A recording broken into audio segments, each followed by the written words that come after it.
the 9th deficit after the Prime Minister promised the budget would balance itself. That is why Conservatives will vote against this wasteful, inflationary budget. None of our conditions have been respected, so we, of course, vote against it. The budget falls far short of our hopes. While we fought for certain things in the budget that are very important, that are going to give relief to people, we have some serious concerns. And I want to hear from the Prime Minister what his plan is to address those concerns. Boy, oh boy, nobody is happy with this budget. For today's video, guys, we're actually going to be addressing the budget that Chrystia Freeland announced earlier today in the House of Commons. And something I found very interesting was even before the budget was completely announced, the former governor of the Bank of Canada was on Vassie Capelli's show and told her that this had to be probably the worst budget since the 80s. I think this is likely to be the worst budget since the McKechnie budget of 1982, in the sense of pointing us in the wrong direction as to how we go about raising the incomes of Canadians and actually making Canadians feel better over the medium term. Now you could tell by Vassie's wide-eyed look that she was not expecting him to give her that answer. But even just a few months ago, back in November, I believe it was, the current governor of the Bank of Canada basically said that government spending is getting in the way of inflationary rates coming down. And if they had just spent less, or if the government chooses to spend less, then it will actually help reduce inflation. For next year, we expect government spending to grow at about 2.5%. So what that means is if all those spending plans are realized, government spending will be adding to demand more than supply is growing. And in an environment where we're trying to moderate spending and get inflation down, that's not helpful. More generally, what I would say is that governments are hearing from their constituents. They are thinking more about the impact of inflation. They're thinking more about the impact of higher interest rates. And I think that's a good thing. And in that regard, it would be helpful if governments considered the inflationary impact of their spending decisions when they're making their spending plans. It's going to be easier to get inflation down if monetary and fiscal policy are rowing in the same direction. Now, to me, you don't have to be an economist or a banker or some sort of financial advisor to understand that if the government is overspending, then that's going to have a trickle-down effect, especially with the taxes they collect. They're going to have to be using more of that to pay off debt and this and that. And if we actually take a look at the budget from 2024 that just was released, if we go to the end of the table of contents on page 13 and we actually go to debt management, on the following page here, it talks about sources of borrowing. Now, to me, this is crazy, but it says that the government is going to be borrowing in 2024-2025 a projected of $508 billion. And they're actually going to be using 83% of that to refinance the debt that they've accumulated so far. So if we were to take out the calculator and just simply put in 508 and 83% of that, that's $421.6 billion that they need to use from that 508 just to cover the debt alone that they've accumulated. Which to me is nuts, because this means that the $508 billion that they're going to be borrowing isn't going to be going to new projects or new housing or new this or new that right away. A huge majority of it, almost 85% of that, is simply going to go to dealing with the debt. And this, like many other Canadians, leads you to worry about new taxes, which is something Vassy brought up to the former governor of the Bank of Canada, David Dodge, and this is what he had to say as well. The concept of either a wealth tax and or some sort of excess profit tax on the corporate side. Those seem to be the two most speculated about. Why, in your view, are those the wrong thing to do, particularly when I think the communication around them both, might be popular with Canadians? Oh, I'm sure it's popular. No one ever likes taxes in any way, shape, or form. There's the old adage, don't tax you, don't tax me, tax the fellow behind the tree. And unfortunately, there is no one behind the tree. Behind the tree is us, and she's going to tax us. If indeed she is going to keep to the spending numbers, which she has promised, and if she's going to keep to the budget deficit. So the right thing to do, because the problem at the moment is we're not investing enough, we're consuming too much, would be to tax consumption. That she's sworn she won't do. And so what she's going to try to do is to do something that will slow down the very investment which is going to raise Canadian standard of living over time by taxing at the margin the corporations and the individuals that are going to make the investments that'll help grow the economy. And I could see why this man was the former governor of the Bank of Canada, because he's a very smart man, seeing as Chrystia Freeland today said this. Mr. Speaker, to responsibly build a fairer future for younger Canadians, we need to make sure our tax system is fairer too. In Canada and around the world, the 21st century winner-takes-all economy is making those at the very top richer, while too many middle-class Canadians are struggling just to avoid falling behind. The job of our tax system is to lean against this structural inequality, to fund investments in the middle class, especially in young Canadians, by asking those who are benefiting from the winner-takes-all economy to pay a little bit more. Today, our tax system doesn't do that. Today, it is possible for a nurse or a carpenter to pay tax at a higher marginal rate than a multi-millionaire. That's not fair. That must change, and it will. Our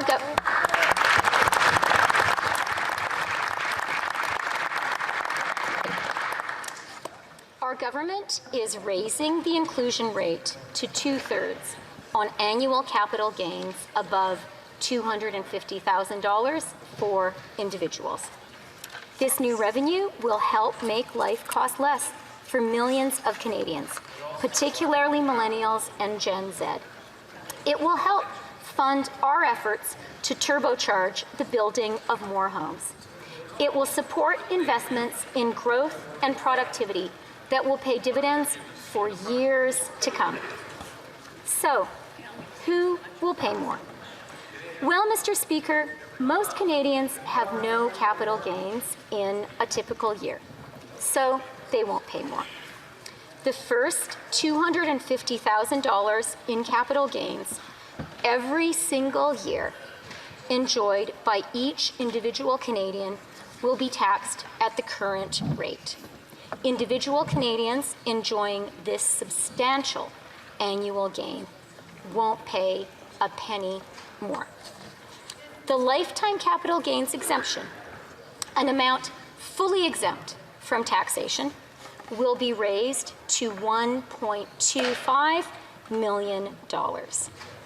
And this change will not, of course, apply to the sale of Canadians' principal residence, which is and will remain fully exempt from the tax on capital gains.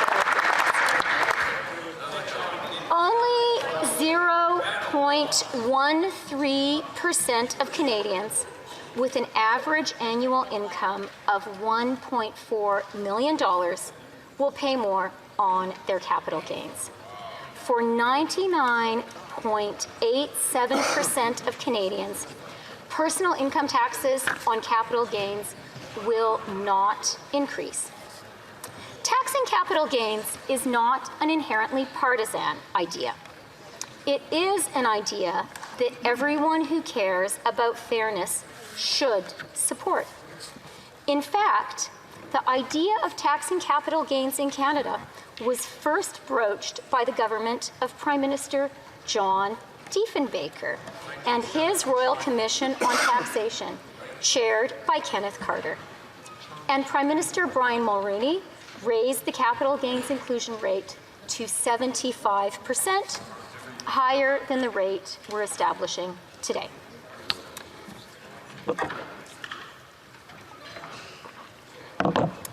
Yet, I know, there will be many voices raised in protest.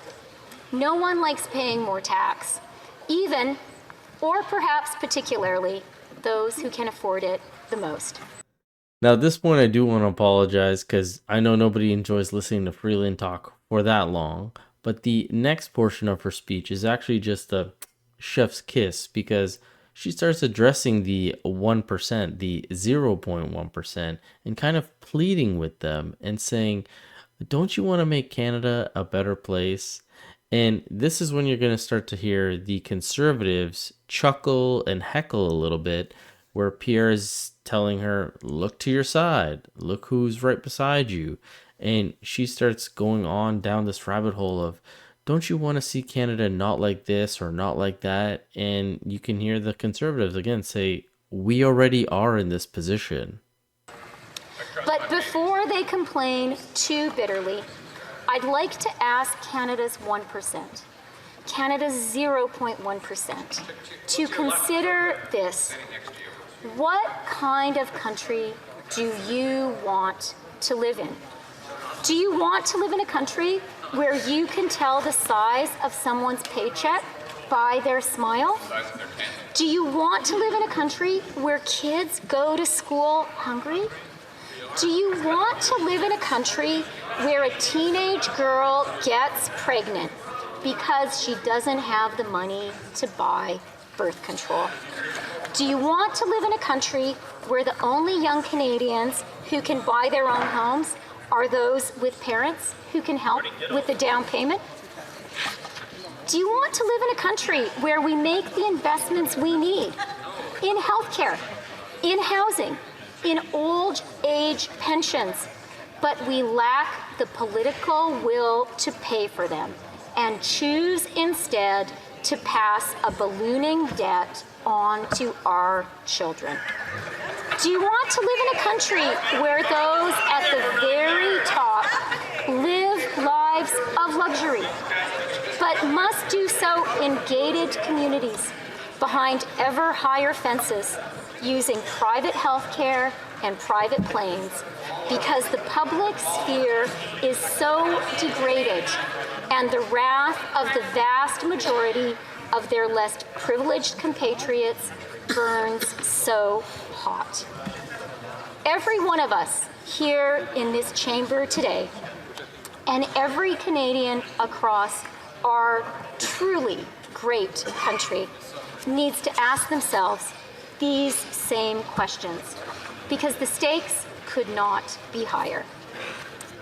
Democracy is not inevitable. It has succeeded and succeeds because it has delivered a good life for the middle class. When liberal democracy fails to deliver on that most fundamental social contract, we should not be surprised if the middle class loses faith in democracy itself. Tax policy is not only, or chiefly, the province of accountants or economists. It belongs to all of us, because it is how we decide what kind of a country we want to live in and what kind of a country we want to build. Today, our government is making our choice. This woman is just so out of touch. She doesn't even understand that the things she says can be linked exactly to her party and her party's decisions. Like, and then when she's talking about losing faith in democracy, and you hear one of the Conservatives say, "We lost faith in you," like, it's just too funny. But she said it loud and clear. They're going to be running the government the way they want to run it. And After this whole long speech, there was time for each party to kind of address what she had to say. She took time to answer them, but Freeland answers, they never are actual answers. But after Pierre made his first statement, it came back to him to make another statement. And at this point, when he was making his second statement, at the end of the statement, he called to adjourn the meeting. And I thought it was kind of strange that he did, but when it panned out, you could actually see that during the speech, all of the Liberals on that side, or majority of the Liberals, I should say, there were still a few, but majority of the Liberals, especially that main bench in the front, had already left. They left during his speech, which I think is completely rude. You don't really see anybody else walking out, but that's what they did. The Honourable Leader of the Opposition.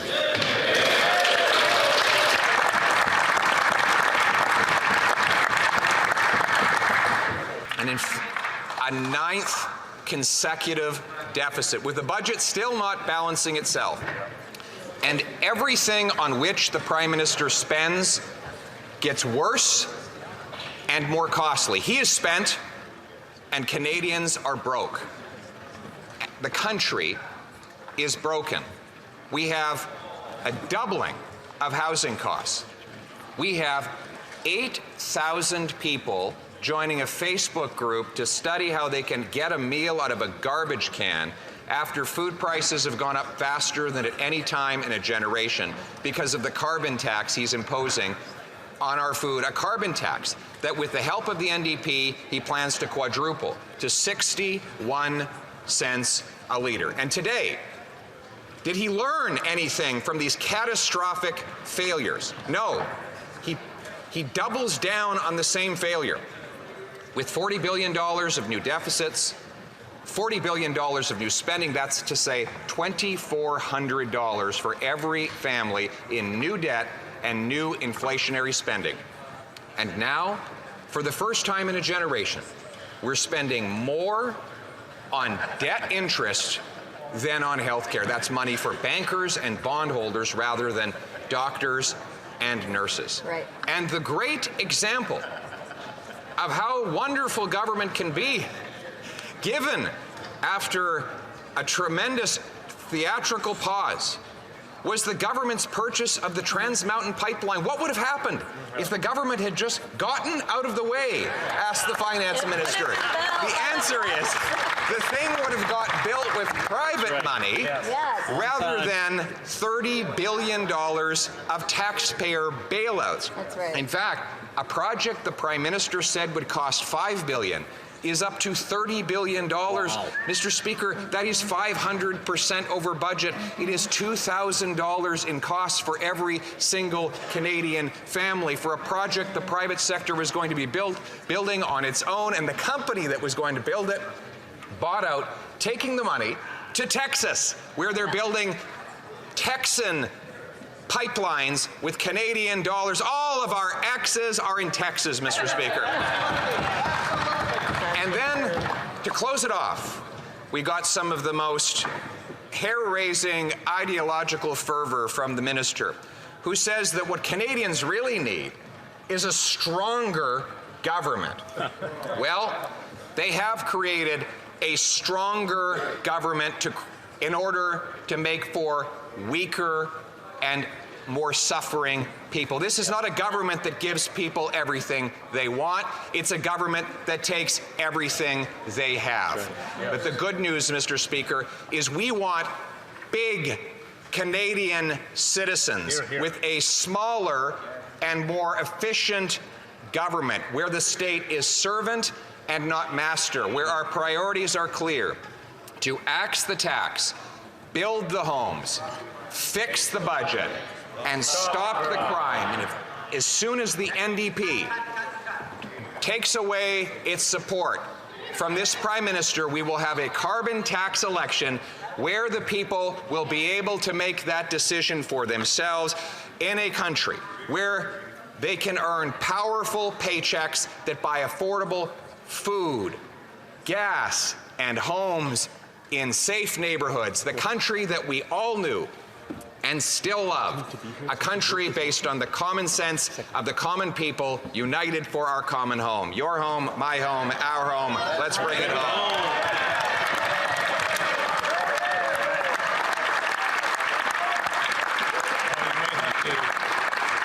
And I now move, seconded by the member for Forest Long, that the debate now be adjourned.